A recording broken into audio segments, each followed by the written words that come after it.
How do you get to heaven? By receiving God's gift of salvation, by believing Jesus is the Son of God who died on the cross for our sins. So that's all I have to do. All I've got to do is believe that Jesus died for my sins and I'm saved. It was written, it gets me down, by man. Ask the Pope's librarian. Surely the Pope, the most godly man on the planet,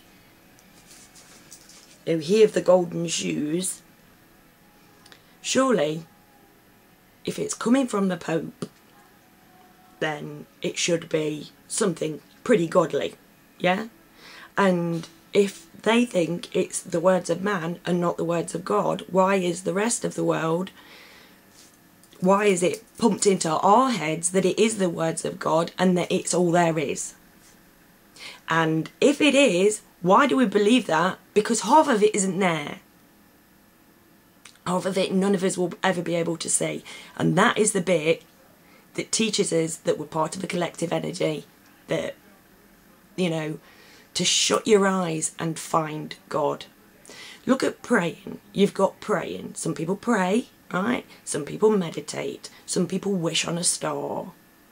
But all of these, some people commune with their spirit guides. There are all different ways that people reach out to the all. And the all will always provide because it is on our side. But currently, because we're miseducated, we step back from that because it's in the Bible. We're told, do not go there. And I think that that is one of the biggest lies that humanity has been told, because the men that wrote it with their hands and the people who've edited it and translated it and doctored it in the Catholic Church's case and whatever, these people do know what we are. They do know that we're part of a collective energy. They do know where we came from, they know where we're going, and they're giving us just enough to tantalise us, but to keep us down, to stop us sharing, so that they can get what they want for themselves. It made me sad from the beginning, because I felt that we've been lied to, that Jesus has been mispainted,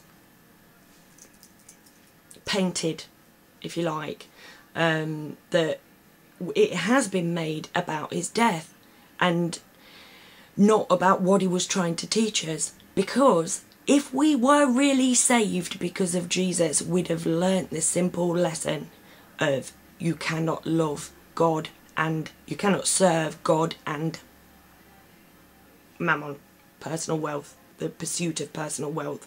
It is obvious that we haven't learned that lesson. You know, like I've said before, watch the Queen do a speech, watch Gordon Brown do a speech, got to read it off paper. It's got to be what has been carefully planned out that you're going to say, and we shouldn't behave with each other like that. We shouldn't communicate with each other like that. And if Jesus existed, he certainly didn't communicate like that. He didn't sit there, oh yeah, I'm going to come out later on, pop my sandals out, come out and do a little speech, but I've just got to write it first. I've just got to make sure that the words are just so. You know, and you could say, oh, well, Jesus was perfect and blah, blah, blah, blah. And, you know, there's too many excuses for the Bible. It's excused. You know, there's, oh, yeah, take this bit literally, take that bit metaphorically, you know, and this bit just sort of had a cryptic twist to it, and you can kind of work out what we're telling you it's meant to be meaning over here. That is not how we should be finding out what we are, what we're capable of, where we're going and why. The simple fact of the matter, whether you believe in Jesus, whether you believe in Buddha, whether you believe in Auntie Gertrude from down the street, the fact is we are all human beings and we all live on planet Earth, and we are all responsible for doing sod all to save it. and we either start listening to the lessons that people who've come before have tried to teach us eventually, or we are all dead. That is the simple fact of the matter. Look at a satellite picture of planet Earth and tell me that the people who currently run your life and decide what happens to our planet, whose side are they on? Whose side are they on? And don't you think that we should start listening to some of the lessons and stop hating each other for not thinking the same thing? You know, we're programmed that we have to. That's what school's for. It's what school's for. So that we all think the same thing. And if you don't, woe betide. You know, if you don't think the same thing that everybody else does, you're going to hell. You tell me, right? Imagine you're God and you sat there on your little cloud, right? Or wherever God lives.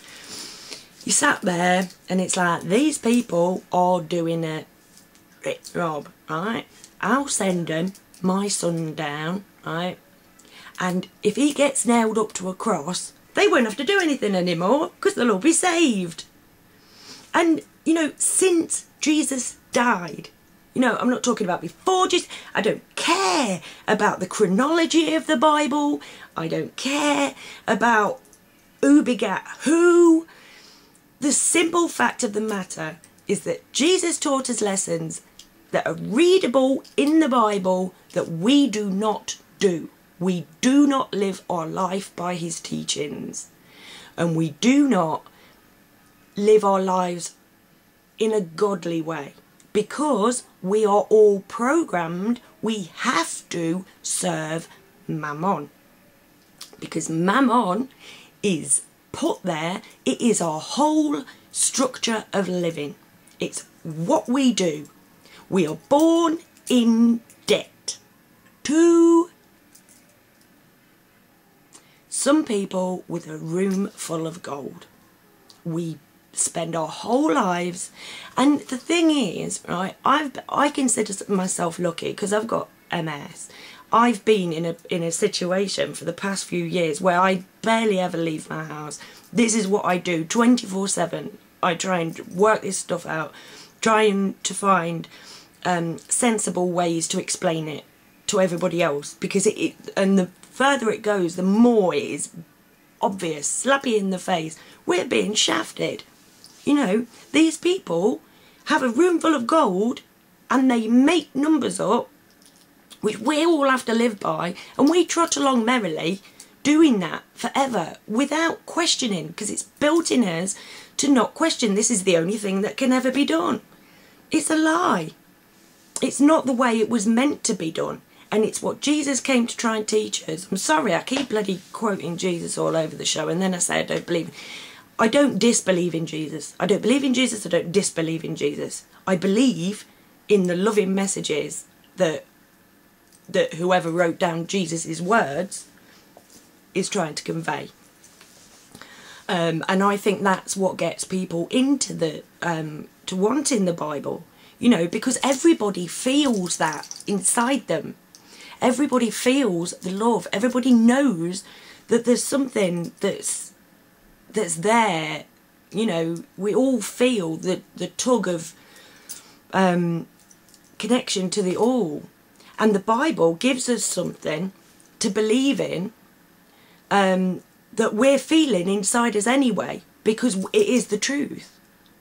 But men have flounced around it with all of this nonsense that paints it to be somebody else's problem. That's what we have to believe. We have to believe that somebody else is going to fix it for us, somebody else is going to just magically turn up, and that it's somebody else's fault. And it is not. It is my fault. It is your fault. None of us have done a damn thing to stop these people. None of us.